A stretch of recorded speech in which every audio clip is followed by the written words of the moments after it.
Hello everyone, मेरा नाम है वृद्धि मिगलानी और हम लोग बात कर रहे हैं इकोनॉमिक सर्वे 2021 पर। ये वीडियोस आप तक लेकर आता है बीएससी आईपीएफ। तो इस बार हमारा टॉपिक है प्राइसेस एंड इन्फ्लेशन। तो इस वीडियो में हम लोग जानेंगे कि इस साल जो डिमांड साइड शॉक्स रहे हैं, सप्लाई साइड शॉक्स रहे हैं, उसका इम्पैक्ट क्या रहा है इन्फ्लेशन पर।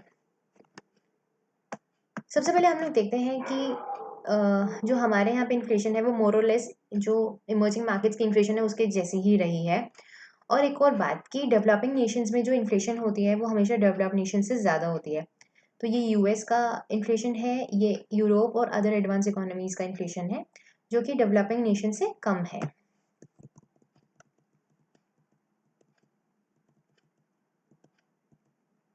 अब हम लोग बात करते हैं ड्राइवर्स ऑफ इन्फ्लेशन। हमारे यहाँ पे सबसे ज़्यादा इन्फ्लेशन किस वजह से होती है। तो ये हम देखते हैं कि इस साल हमारे यहाँ पे फूड एंड बेवरेजेस ने 60% योगदान दिया है इन्फ्लेशन में, यानी कि इनके इन प्रोडक्ट्स में अगर कोई भी वोलेटिलिटी आती है ना, इनके में कोई भी प्राइस चेंज आता है तो उसकी वजह से इन्फ्लेशन में यूं इम्पैक्ट आ सकता है इतनी ईजिली। और एक पॉइंट ऑफ कंटेंशन ये है, पॉइंट ऑफ वरी ये है कि हमारे यहाँ पे हर साल ना इम्पोर्ट पॉलिसी बदलती जाती है। जब हम बात करते हैं खाने के आइटम्स की, तो वो चेंज कर दी जाती है according to level of production. तो इतना जब फ्रीक्वेंट चेंज होता है बिकॉज हर साल हो रहा है and that is dependent on कि क्या लेवल ऑफ प्रोडक्शन है उसके ऊपर। तो जितने भी मार्केट पार्टिसिपेंट्स हैं उस पर्टिकुलर फील्ड में, उनके लिए एक अनसर्टेनिटी आ जाती है। तो इस अनसर्टेनिटी को एड्रेस करना ज़रूरी है। क्यों? क्योंकि फिर एक अनसर्टेन एनवायरनमेंट में लोगों के लिए काम करना मुश्किल हो जाता है। जितनी सर्टेनिटी रहती है आप उतनी इजीली काम कर सकते हैं।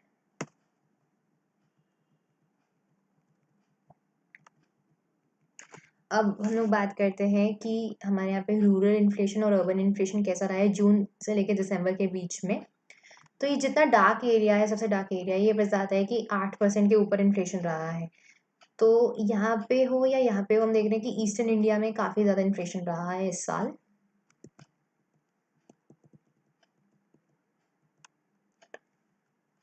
And now we'll talk about trends in international commodity prices. तो ये 3 स्टेजेस हैं और अलग अलग रिस्पॉन्स रहा है प्राइसेस का। तो सेकंड स्टेज में बात करते हैं, ये लो वो टाइम है जब हर जगह लॉकडाउन इम्पोज थे। तो तब क्योंकि डिमांड गिर गई थी इसलिए इन सब के प्राइसेस भी गिर रहे थे। बट ये जो लाइन है ये मोर और लेस स्टेबल रहा है। क्यों? क्योंकि ये एग्रीकल्चर कमोडिटी प्राइसेस है एंड एग्रीकल्चर कमोडिटी जो है वो हमारे एसेंशियल आइटम्स है, इसलिए इन पे ज़्यादा इम्पैक्ट नहीं आया। और ये जो 3 है ये वो स्टेज है जब रिस्ट्रिक्शंस जो है लिफ्ट करे गए थे और तब से प्राइसेस जो है हर एक कमोडिटी के इम्प्रूव हो रहे हैं। और ये जो सबसे ऊपर वाली लाइन है ना, ये प्रेशियस मेटल्स यानी कि गोल्ड की लाइन है। एंड ये एक थोड़ा अनसर्टेन टाइम था तब इसके प्राइसेस बढ़ रहे थे। इसलिए हम लोग कहते हैं ना gold is a safe haven asset, ये क्योंकि तब सब लोग जो है गोल्ड में पैसा डालते हैं। और थोड़ा सा जब अनसर्टेनिटी कम होना शुरू हुआ है तो गोल्ड के प्राइसेस स्टेबल होने लगे हैं।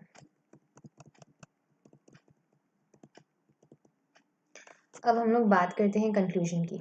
तो इस साल हमारे सप्लाई साइड शॉक्स की वजह से इन्फ्लेशन हाई रहा है क्योंकि उसने हमारे फूड आर्टिकल्स की इन्फ्लेशन को हाई रखा है, जिसने हमारे ओवरऑल इंक्रीज किया है इन्फ्लेशन को। अब क्योंकि सप्लाई साइड रिस्ट्रिक्शंस कम हो रहे हैं इसलिए हमारी इन्फ्लेशन भी मॉडरेट होने लगी है दिसंबर 2020 से। और आगे आने वाले टाइम में एक्सपेक्टेड है कि ये और भी कम हो जाएगी।